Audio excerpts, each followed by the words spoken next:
For the first time, a millionaire decides to sleep with a virgin woman.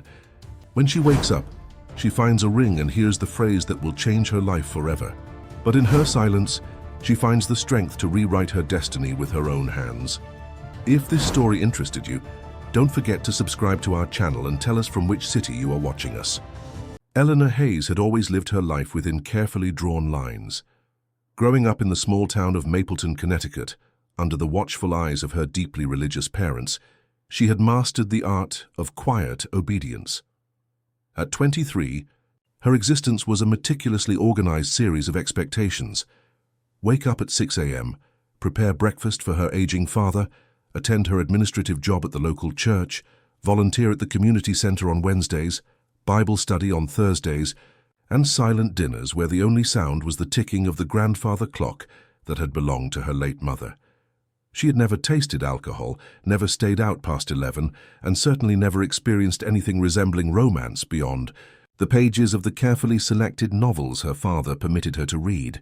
Her clothes were modest, her voice soft, her dreams, whatever they might have been, folded and tucked away like the embroidered handkerchiefs her mother had left behind. "Eleanor, Pastor Williams asked if you could help organize the charity. It's auction next weekend," her father said one evening, not looking up from his newspaper. It wasn't a question. It never was. "Of course, Father," she replied, her fingers tracing the pattern on the tablecloth.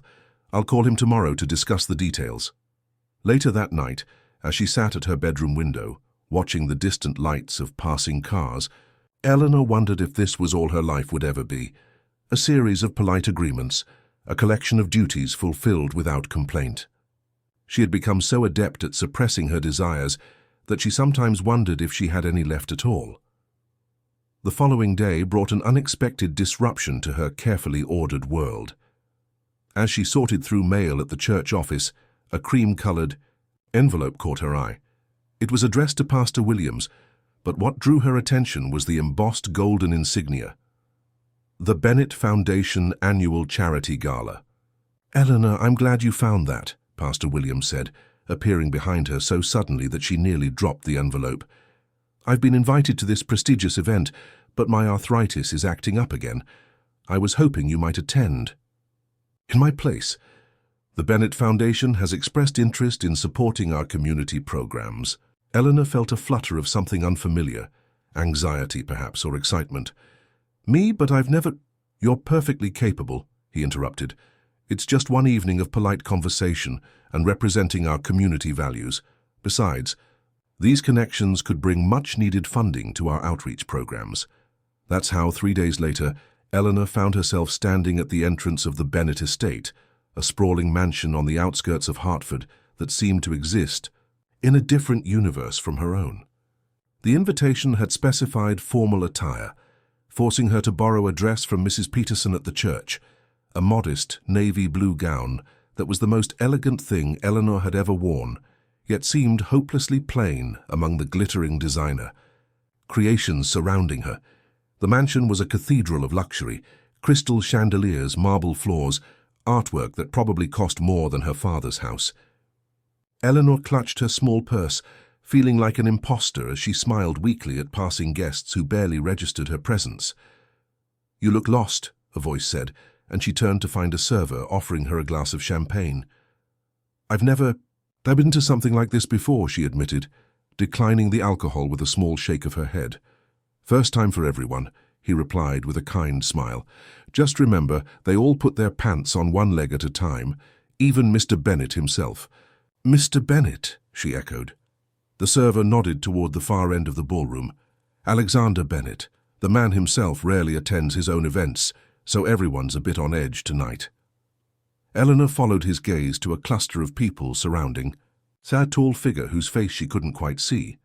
There was something magnetic about the way the crowd oriented around him, like planets circling a sun. "I should find the charity coordinator," she murmured, more to herself than to the server. Pastor Williams had instructed her to speak with someone about the church's community programs, but in this sea of unfamiliar faces, she had no idea where to begin. As she navigated through the crowd, snippets of conversation floated around her. Stock, prices, vacation homes in the Maldives, private schools, political connections. It was like listening to a foreign language, one made of money and power that she had never learned to speak. "Excuse me," she finally approached a woman with a tablet who looked official. "I'm representing Mapleton Community Church. Pastor Williams was invited to discuss—" "Ah, yes," the woman consulted her tablet. "You're on Mr. Bennett's special interest list. Please, follow me." Eleanor felt a ripple of confusion. Special interest list? She had assumed Pastor Williams had been invited as one of many religious leaders in the area. The woman led her through the main ballroom, past curious glances and whispered comments, to a smaller, more intimate room where about a dozen people were engaged in quiet conversation. As she entered, the group parted, and Eleanor found herself facing the man she had glimpsed from across the ballroom. Alexander Bennett was not what she had expected. In her mind, billionaires were older, pompous men with round bellies and condescending smiles. But the man before her couldn't have been more than 35, with dark hair cut with mathematical precision and eyes so intensely blue they seemed almost artificial. He wore his obvious wealth with effortless elegance.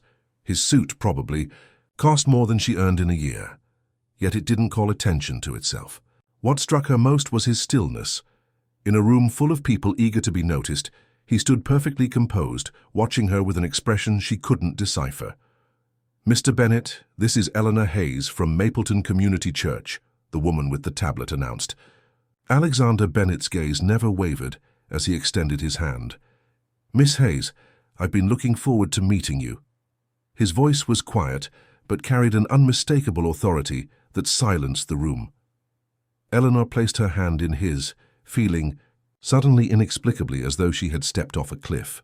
"You have?" she managed to ask, her voice barely audible. His smile didn't quite reach his eyes.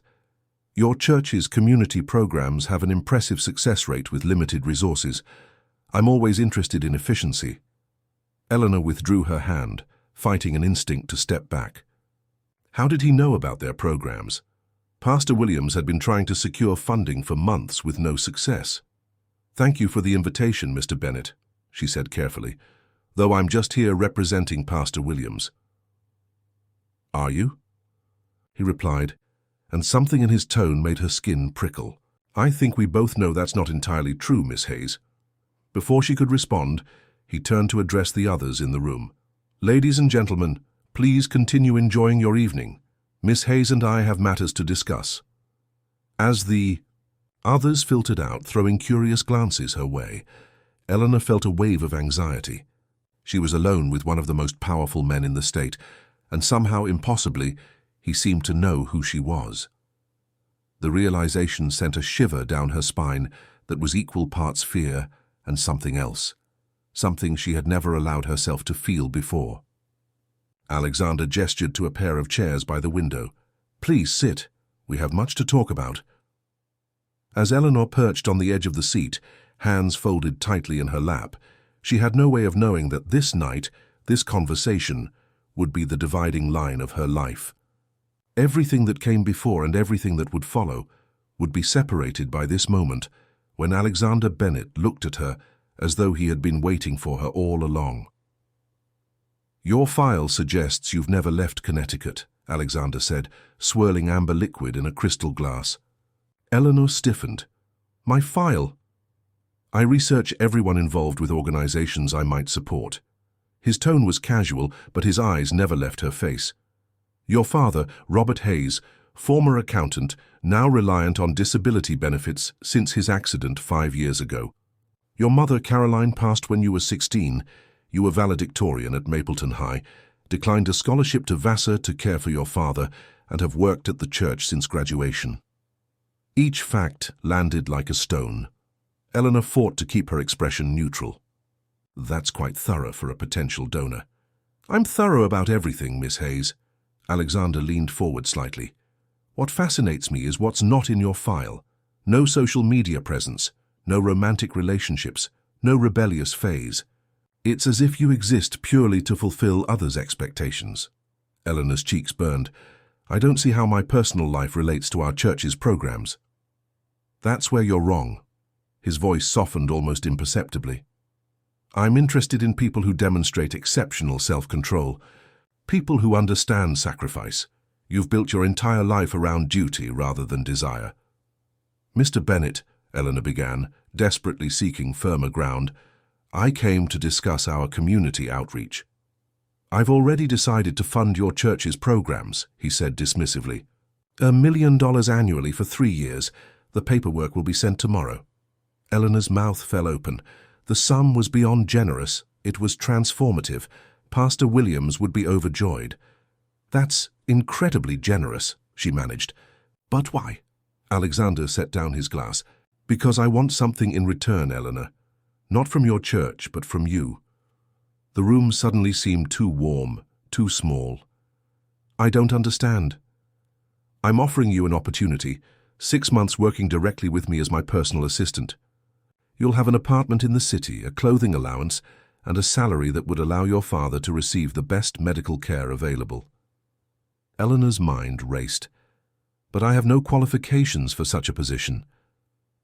On the contrary, your attention to detail, your discretion, your ability to navigate social complexities without calling attention to yourself, these are rare qualities. He stood, moving to the window. You've spent your life adapting to others' needs. I simply offer a more advantageous arrangement. Eleanor remained seated, her thoughts in turmoil. And if I decline? He turned, moonlight casting half his face in shadow. Then you'll leave tonight with a generous donation for your church and never hear from me again. The choice should have been simple. Thank him for the donation and leave.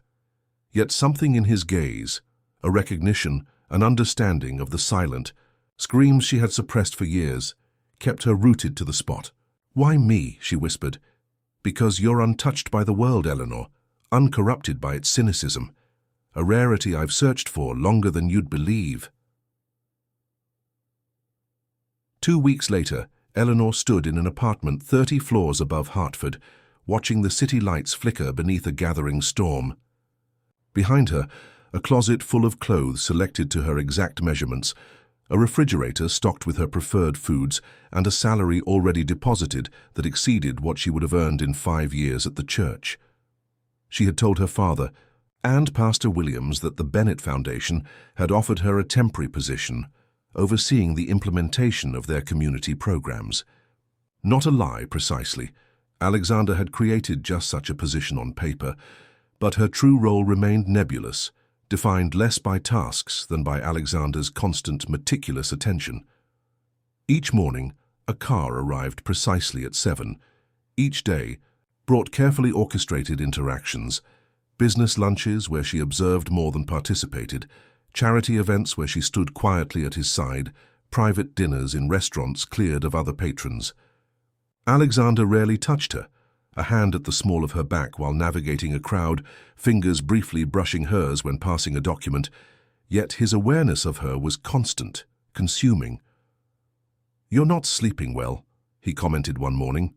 As she entered his penthouse office, the entire top floor of the Bennett Enterprises building, Eleanor hesitated. "I'm still adjusting to city noise." "No," he countered, "it's the silence that disturbs you. You've always had your father's breathing, the old house settling, the neighbor's dog. Isolation is new for you." The accuracy of his observation unsettled her. "Mr. Bennett—" "Alexander," he corrected gently. "After a month, I think we've moved beyond formalities." "Alexander," she tried again, the name feeling foreign on her tongue. "May I ask what exactly you expect from me? My duties seem undefined."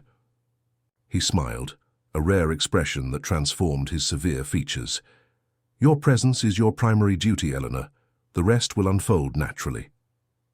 That night he took her to the symphony, Tchaikovsky's Sixth, performed by the National Orchestra on their limited engagement. Eleanor, who had never heard a live orchestra before, found herself transported by the music's raw emotion. At intermission, she realized her cheeks were wet with tears. "Beautiful, isn't it?" Alexander murmured, his thumb gently brushing away a tear from her cheek. The touch so unexpected sent electricity through her. "Yes," she whispered, unable to elaborate further. The conductor creates order from chaos, he continued. 40 different instruments, 40 different personalities, yet through his direction they create something transcendent. Later in his car, Eleanor found herself studying his profile as city lights swept across his features. "Have you always been like this?" she asked impulsively. "Like what?" He didn't look at her, but she sensed his complete attention. So controlled, so deliberate. Alexander was silent for a long moment. "Control is the only reliable response to an unpredictable world, Eleanor. Something I learned very young." That night, for the first time, he kissed her. A simple press of lips, against hers as he bid her good night, yet it left her trembling in the elevator up to her apartment. The weeks that followed blurred together in a haze of escalating intimacy. Alexander orchestrated her seduction with the same precision he brought to his business affairs, each gift more personal than the last, each shared experience designed to forge another link between them. First edition of her favorite childhood book, a private tour of the art museum after hours, a custom perfume created to complement her natural scent, and always, always his undivided attention, as though she were the only person in his universe worthy of study. The night she finally surrendered to him was the night of the Autumn Gala, a charity event at his country estate outside the city. She wore a gown the color of champagne that made her feel simultaneously exposed and powerful. Alexander barely spoke to her throughout the evening, yet his eyes followed her everywhere. When the last guest departed, he led her silently to his private wing of the mansion. His bedroom was surprisingly austere, no ornate furniture or ostentatious displays of wealth, just clean lines and muted colors. "Are you certain?" he asked, standing a careful distance away. "So you can still walk away, Eleanor. Your position, the church funding, none of it depends on this moment." In answer, she crossed the space between them and placed her trembling hands against his chest. His heartbeat, steady and strong against her palm, was the first truly human thing she'd sensed in him. She woke alone the next morning, sunlight streaming through windows overlooking manicured gardens. For a moment, panic seized her. Had she made a terrible mistake? Then she saw the small velvet box on the nightstand, a note in Alexander's precise handwriting beside it. Opening the box revealed a ring of stunning simplicity, a single flawless diamond set in platinum. The note read only, "Breakfast on the terrace when you're ready. We have much to discuss." Eleanor sat motionless, staring at the ring. Not a proposal. Alexander was too deliberate for such ambiguity. A declaration of intent, then. A claiming. When she finally emerged onto the terrace, wearing a silk robe she'd found laid out for her, Alexander was reading financial reports. He set them aside immediately, his eyes taking in her appearance with unmistakable satisfaction. "Did you sleep well?" he asked, as though they had merely had dinner the night before. "Yes," she answered, taking the seat across from him. The ring box remained upstairs, unopened. "Though I think we need to clarify certain things." A flicker of surprise crossed his features, quickly controlled. "Of course. What exactly are you offering me, Alexander?" He considered her for a moment. "Everything, Eleanor? Financial security, a life of privilege, my exclusive attention. And what do you want in return?" "The same. Everything." His voice remained even, but his eyes had darkened. "Your loyalty, your discretion, your willingness to adapt to my world." Eleanor poured herself coffee, buying time. "And if I refuse?" "Then we part amicably. Your position remains secure for the contracted 6 months. The church funding continues regardless." It sounded reasonable, honorable even, yet something whispered beneath his words, something she couldn't quite identify. "May I have time to consider?" Alexander nodded once. "Of course, take the day. The car will bring you back to your apartment whenever you're ready." But when she returned to the city apartment that evening, she found it transformed. New artwork on the walls, new furnishings arranged exactly as she would have chosen herself. More disturbingly, subtle changes to her existing possessions, her books rearranged, her clothes reorganized. A message, she realized. There was nowhere she existed that he could not reach, nothing she possessed that he could not alter. That night, lying awake in her too-perfect bedroom, Eleanor made her choice. She would accept his ring, his offer, his golden cage, not out of surrender but out of curiosity.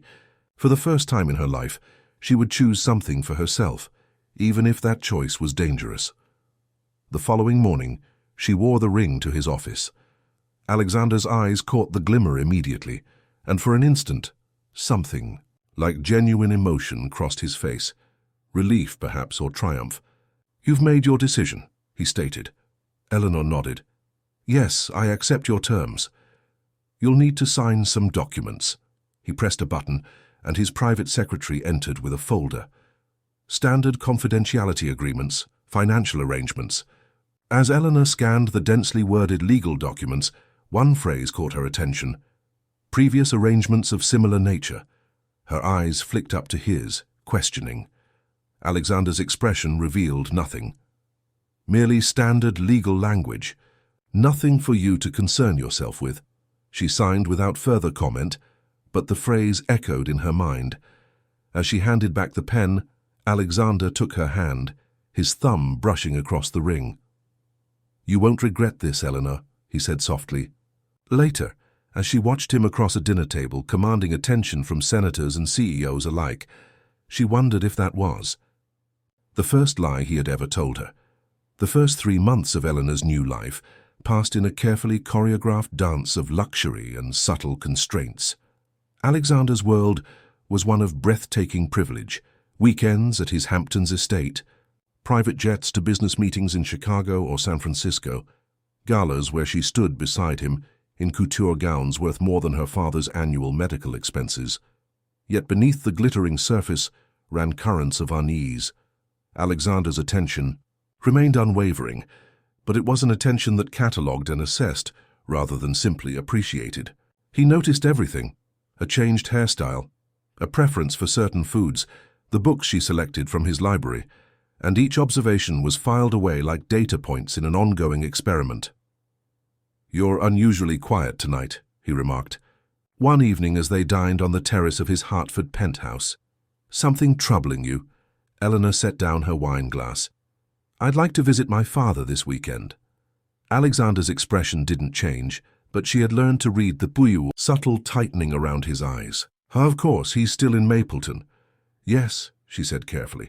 "Pastor Williams has been checking on him, but it's been almost 2 months since I've seen him. I'll arrange the car for Saturday morning." He made a note on his phone. "Though, I had planned to introduce you to some important contacts at the governor's reception.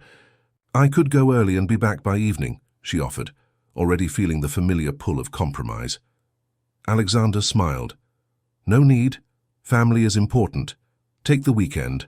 I'll have Grace pack appropriate attire."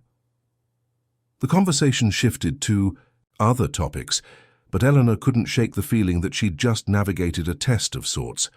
Alexander never explicitly forbade her from doing anything. He simply rearranged circumstances to guide her choices in his preferred direction.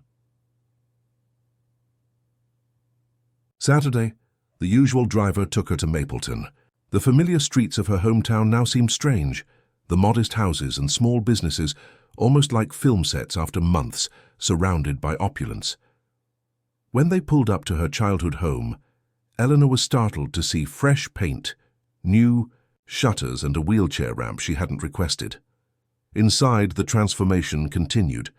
New furniture, a state-of-the-art television, a kitchen filled with high-end appliances, and her father, dressed in clothes she didn't recognize, sitting in a motorized wheelchair that must have cost thousands.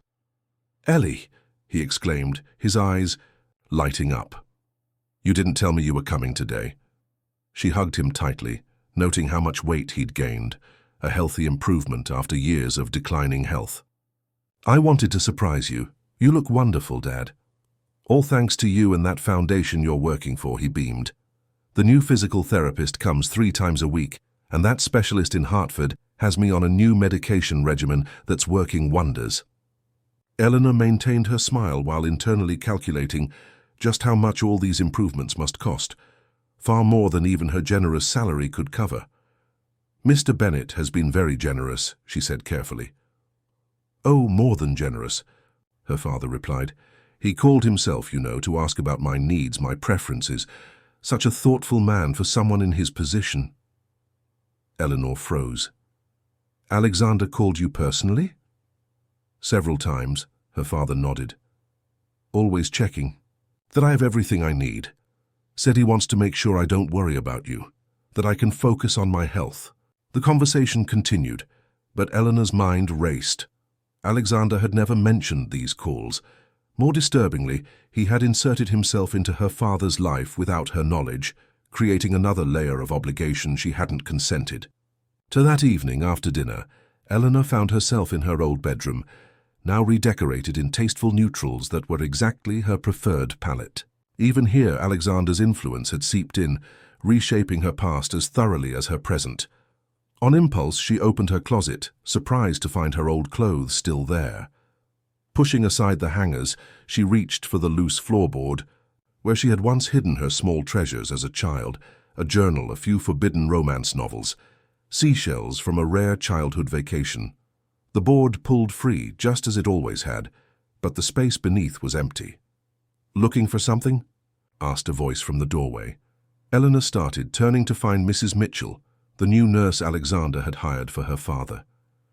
"Just seeing if my old hiding spot was still there," Eleanor said with a forced laugh. "Silly childhood habits." "Mrs." Mitchell smiled, but her eyes remained watchful. "Your father is ready for his evening medication if you'd like to say good night." Later, back in her perfectly appointed bedroom, Eleanor fought a growing sense of claustrophobia. Every aspect of her life seemed to have Alexander's fingerprints on it, from her father's care to the contents of her childhood hiding place. For the first time, she allowed herself to wonder exactly what she had agreed to. The following day, she ended her visit early, citing an unexpected work obligation. Back in Hartford, she didn't go immediately to Alexander's penthouse as expected, but instead to her own apartment, a space she now realized she rarely used, as most nights were spent in Alexander's bed. The apartment felt strange, more like a museum exhibit of her tastes than an actual home. Opening her laptop, she hesitated before typing Alexander Bennett into the search bar. Thousands of results appeared: business profiles, news articles about philanthropic donations, photographs at various events, nothing she didn't already know. She refined her search. Alexander Bennett relationships. Fewer results. Most speculative pieces about his notoriously private personal life. A few dating rumors linking him to models or actresses, quickly denied by his representatives. Then she tried Alexander Bennett engagement. One item caught her eye, a society page from 3 years earlier, mentioning in passing that Bennett had been seen with a mysterious blonde wearing what appeared to be an engagement ring at the opera. The woman was never identified, and the item was never followed up on. Eleanor stared at the screen, a chill running down her spine. She closed the laptop, then on impulse began exploring her apartment more thoroughly than she ever had before. The closets, the bookshelves, the kitchen drawers, all immaculately organized according to her preferences, yet somehow sterile. Inside the guest bedroom, which she never used, she opened the closet to find it empty except for a single cardboard box on the upper shelf. Standing on tiptoes, she pulled it down. Inside were miscellaneous office supplies, old chargers, and a small, leather-bound book wedged against the side. The book had no title, its black cover unmarked. Eleanor opened it to find handwritten entries in a flowing feminine script she didn't recognize. It wasn't a formal diary, but rather scattered thoughts, sometimes dated, sometimes not. A insisted on the blue dress again tonight. Said the color. Brings out my eyes, but I think he just likes how it matches his watch.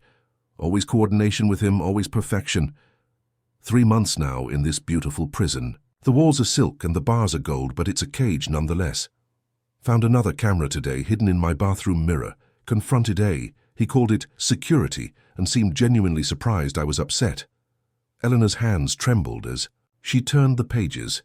The entries grew increasingly paranoid, describing claustrophobia, emotional manipulation, and a growing sense of being watched constantly. The final entry read simply, "If you're reading this, you've replaced me. Run while you still can. The book slipped from Eleanor's fingers, landing on the carpet with a soft thud. She frantically searched the box for more information. Who had written this? What had happened to her? But found nothing else. A knock at the door made her jump. Hastily shoving the diary back into the box and returning it to the closet, she composed herself before opening the door. Alexander stood there, his expression unreadable. "You didn't come to the penthouse." "I needed some time alone," she said, fighting to keep her voice steady. "To think." He studied her face. "May I come in?" She stepped aside, allowing him to enter. He surveyed the apartment with that same assessing gaze he brought to everything. "Your visit with your father ended early," he observed. "Mrs. Mitchell had his schedule well in hand," Eleanor replied, carefully choosing her words. "I didn't want to disrupt his routine." Alexander nodded, moving to the window to look out at the city. "Did you find what you were looking for?" The question was so unexpected that Eleanor felt her pulse quicken. "What do you mean?" "In your childhood bedroom," he clarified, turning to face her. "Under the floorboard." The room seemed to tilt slightly. "You knew about that?" "I make it my business to know everything about the people who matter to me, Eleanor." His voice was soft, almost tender. "Your father mentioned it in passing, how you always had your little secrets, even as a child." Relief washed over her. He was referring to her search at her father's house, not the diary she'd just found here. It was nothing important, just childhood mementos, which were moved to storage during the renovation, he supplied. "I can have them sent here if you like." Eleanor shook her head. "That's not necessary. They're just old things." Alexander crossed the room, taking her hands. In his, "You seem troubled tonight." She forced herself to meet his gaze. "I'm just adjusting to all the changes." "Is it too much?" he asked, his thumb tracing patterns on her wrist.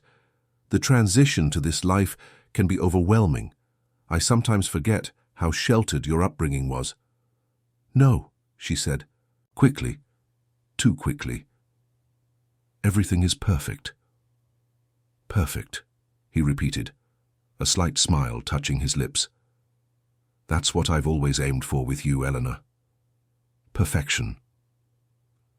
After he left, Eleanor retrieved the diary, scanning through it again.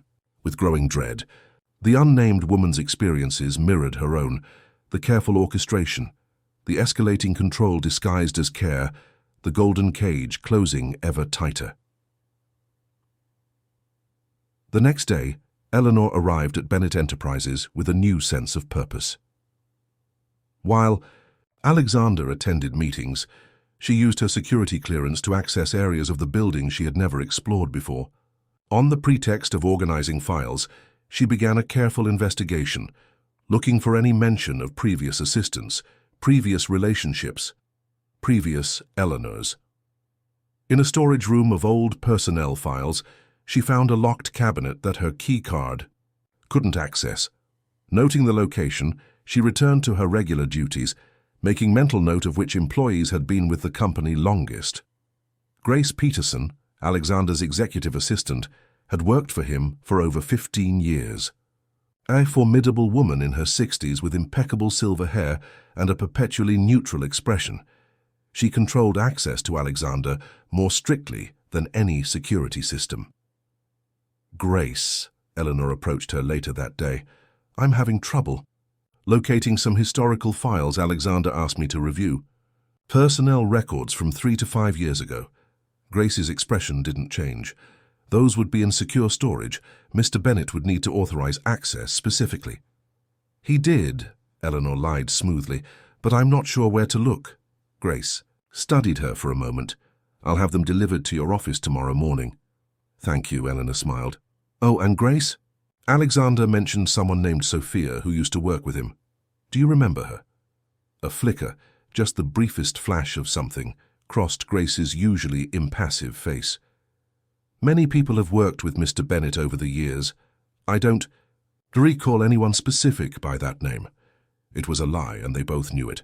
Eleanor had invented the name, and Grace's reaction confirmed her suspicions. There was history here, carefully buried. That evening, as she and Alexander dined at an ET exclusive restaurant, Eleanor studied him with new eyes. The man who had captivated her, who had offered her escape from a life of quiet desperation, now seemed like a beautiful puzzle with missing pieces. "You're staring," he noted, raising an eyebrow. "I'm admiring," she corrected, lifting her wine glass. "Isn't that what I'm supposed to do?" Something shifted in his expression, a momentary crack in the perfect facade. "You seem different tonight." "Do I?" She smiled, feeling strangely powerful. "Perhaps I'm still evolving just as you intended." Alexander set down his fork. "Eleanor, if something's troubling you—" "Nothing's troubling me," she interrupted. "I'm exactly where you want me to be, aren't I?" His eyes narrowed slightly. "Where I want you to be? No, where we both decided you should be." The distinction was important to him, she realized. The illusion of her choice, her complicity. "Of course," she agreed, backing away from confrontation. "I'm sorry if I seemed off." The moment passed, but something had changed between them. A question had been asked, even if indirectly, and Alexander Bennett was too perceptive not to have heard it. That night, Eleanor discovered another crack in the perfect world Alexander had constructed. As they returned to his penthouse, she noticed a woman watching them from across the street, a slender figure with pale hair, her face obscured by distance and shadows. When Eleanor looked again, the woman was gone. "What is it?" Alexander asked, following her gaze. "Nothing," Eleanor replied. "Just thought I saw someone I recognized." Later, as Alexander slept beside her, Eleanor stared at the ceiling, piecing together fragments of a larger picture. The diary, the missing society page mention, Grace's reaction, the watching woman. She was not the first, and whatever had happened to her predecessor had been carefully erased from record. Most disturbing of all was the realization that had begun to form in her mind. Alexander's interest in her had never been coincidental. Her selection had been deliberate, her seduction calculated, her every reaction anticipated. The question was no longer how she had entered this golden cage, but whether she could leave it alive. For the next 2 weeks, Eleanor maintained a careful performance of normalcy while quietly gathering information. She developed a system, small, investigations conducted during Alexander's frequent business calls, conversations with staff members when he was occupied, careful monitoring of his calendar to identify patterns. The woman she had glimpsed that night appeared twice more, once outside Eleanor's apartment building and again near the Bennett Foundation offices.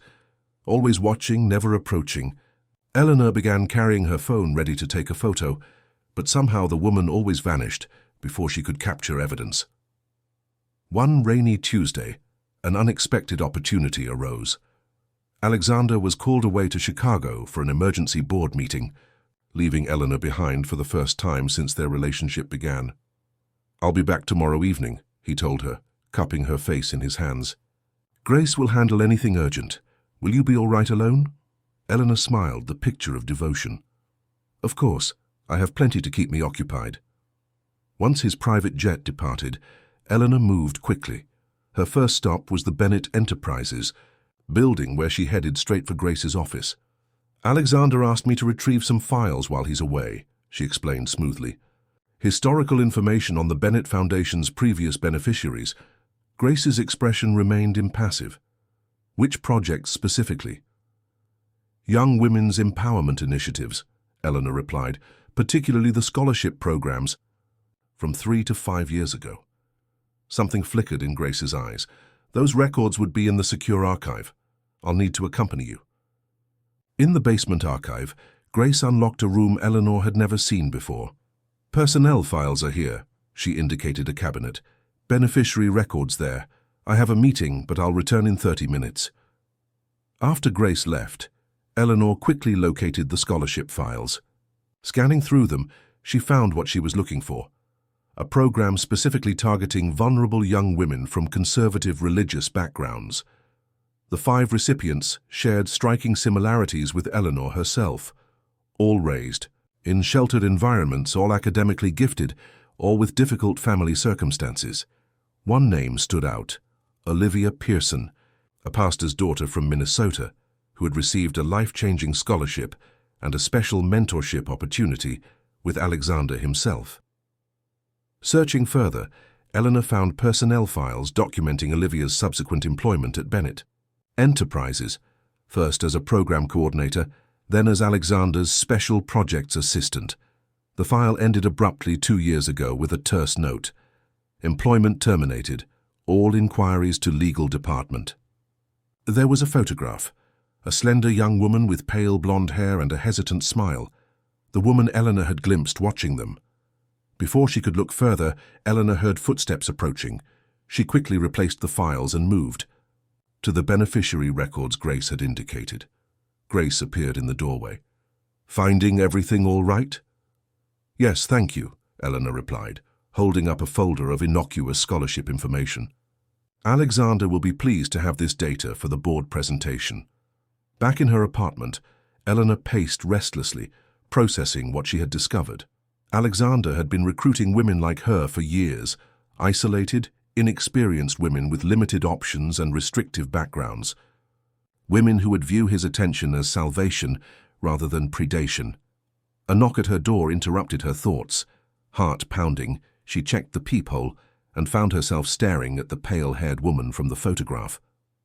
"Olivia Pearson," Eleanor said as she opened the door. The woman flinched slightly, her eyes darting past Eleanor to scan the apartment. "You know who I am."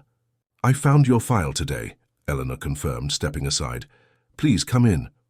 Olivia hesitated before entering, her movements tense with barely concealed anxiety. "He'll know I'm here. There are cameras everywhere." "I know," Eleanor replied, calmly. "But he's in Chicago until tomorrow evening. We have time." Seated in Eleanor's living room, Olivia seemed like a tightly wound spring. "You found my diary," she stated, not a question. "Yes, hidden in a box in the guest bedroom closet," Olivia nodded.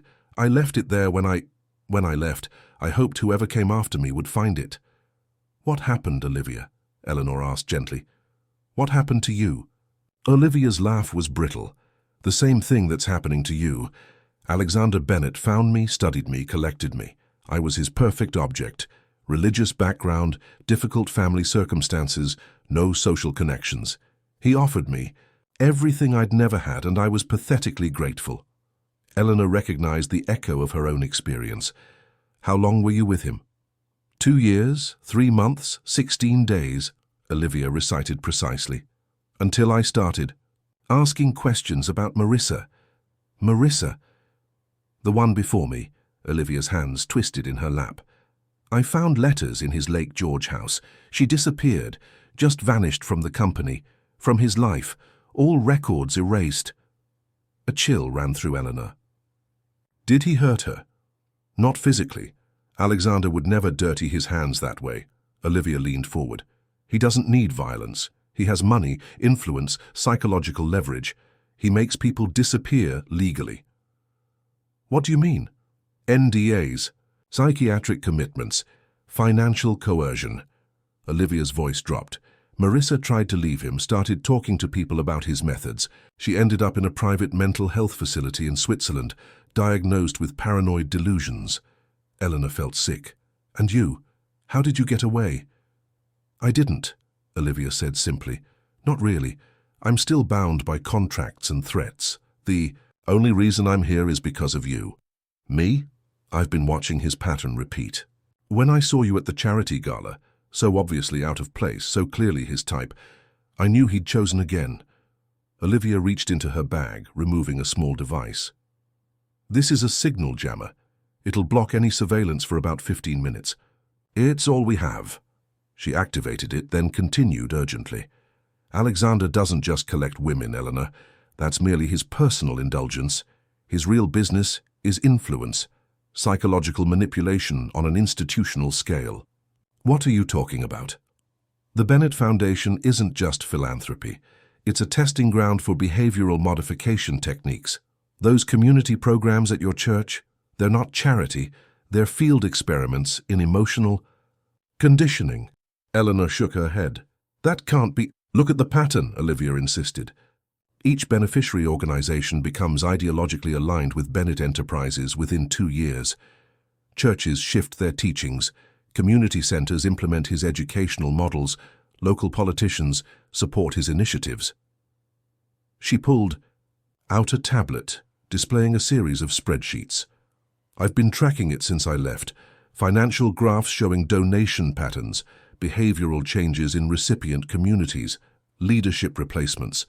It's all data points to him, including us. Eleanor studied the information, her analytical mind recognizing the patterns. He's creating a network of influence. Precisely. And it's all perfectly legal. Philanthropic donations with carefully worded agreements, employment contracts with ironclad NDAs, psychological evaluations that can be weaponized. Olivia glanced at her watch. We have 7 minutes left. How do I stop him? Eleanor asked, her mind racing. You don't, Olivia replied bluntly. You escape and you survive. That's not enough, Eleanor insisted. Not after what you've shown me. Olivia's expression hardened. You think I haven't tried? Alexander's legal team buried me in litigation. My family disowned me after he sent them evidence of my mental instability. I lost everything. Then why risk coming here? Why help me? Olivia was silent for a moment. Because I couldn't live with myself if I didn't try. And because you're different. You started asking questions earlier than I did. You found the diary. Faster. You're stronger somehow. Eleanor considered this. There must be something we can use against him. Some vulnerability. Only one, Olivia said, her voice dropping further. His brother Nathan. Alexander has a brother. Eleanor had never heard any mention of family. Estranged. Nathan left the company 5 years ago after discovering financial irregularities. Alexander had him legally removed from the family trust, claiming mental incompetence. Where is he now? Teaching economics at a community college in Oregon under a different name. I tracked him down but never approached him. Olivia checked. Her watch again. 2 minutes, take this. She handed Eleanor a flash drive. Everything I've collected. Financial records, communication patterns, my testimony. It's not enough for legal action, but it's a start. As Olivia stood to leave, Eleanor caught her arm. Come with me, we can fight this together. Olivia shook her head. I can't risk it. Alexander still has leverage over my family. She deactivated. The jammer. The next time we're seen together will be the last. Make it count. After Olivia left, Eleanor sat motionless, processing everything she had learned. The scale of Alexander's manipulation was far greater than she had imagined. Not just a man with control issues, but a systematic architect of influence. That night, Eleanor made a decision. She wouldn't simply escape. She would dismantle the entire system. The following day, Eleanor used her security clearance to access Alexander's private server, downloading financial records, email correspondence, and contract templates. She located the psychological profiles of previous scholarship recipients, including herself, noting the specific vulnerabilities Alexander had identified and exploited in each case. Most damning were the reports on the community integration programs, detailed analyses of how Bennett Foundation donations systematically reshaped recipient organizations' values and priorities to align with Alexander's interests.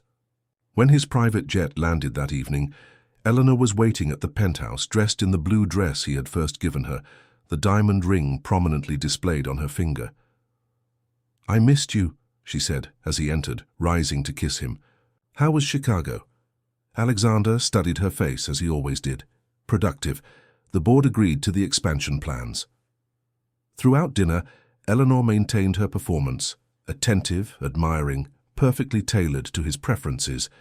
Yet something must have alerted his ever-vigilant senses.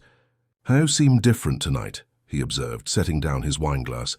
What have you been doing in my absence? Eleanor smiled, thinking about our future, about all you've given me. And what conclusions have you reached? She met his gaze directly. That I want more. Something flickered in his eyes, surprise, interest. More? More involvement in your work, she clarified.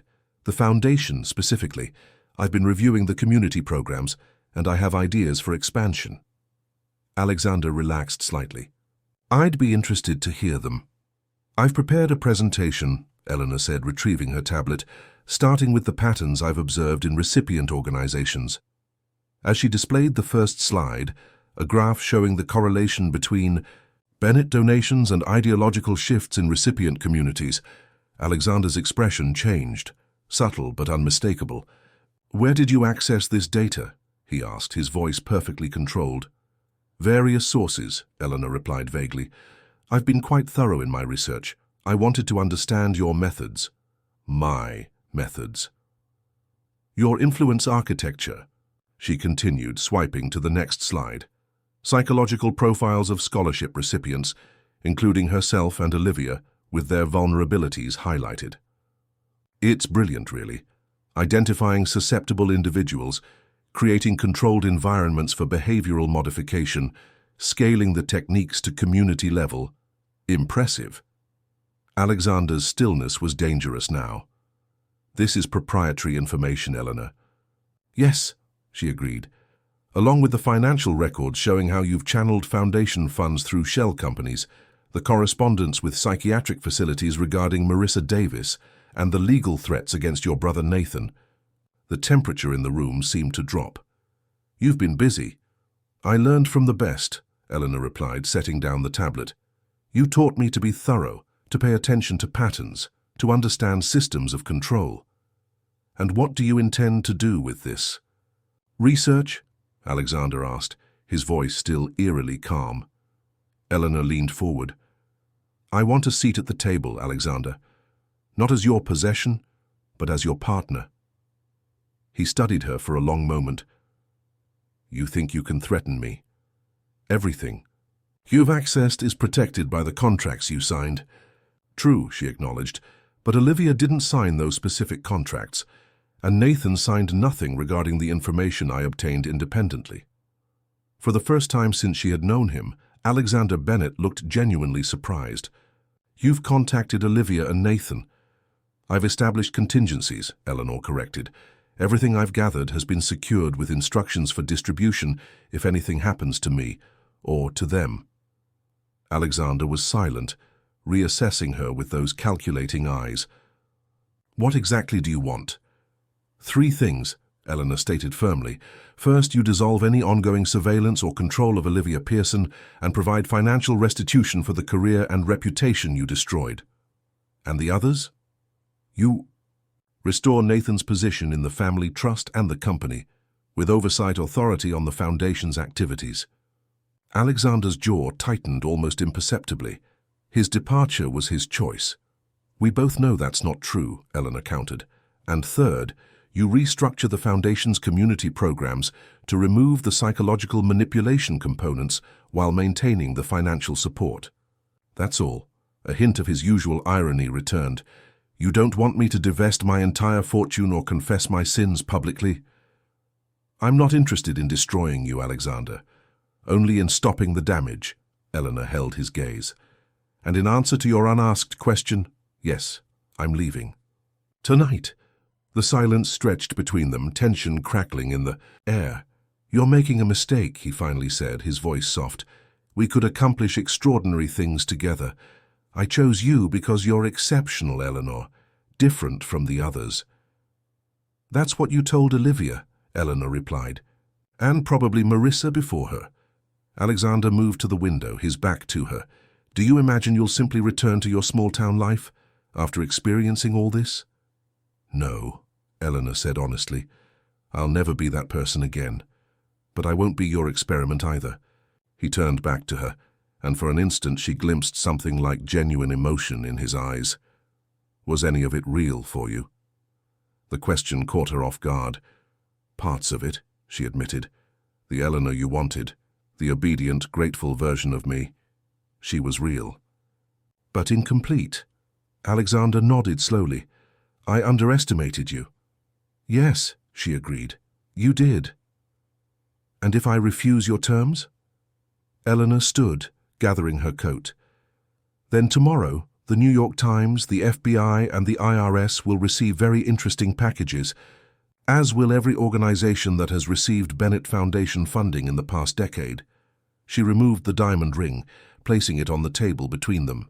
"Your move, Alexander." 3 months later, Eleanor stood on the steps of the Bennett Foundation's newly renovated headquarters, watching as Nathan Bennett addressed a crowd of reporters.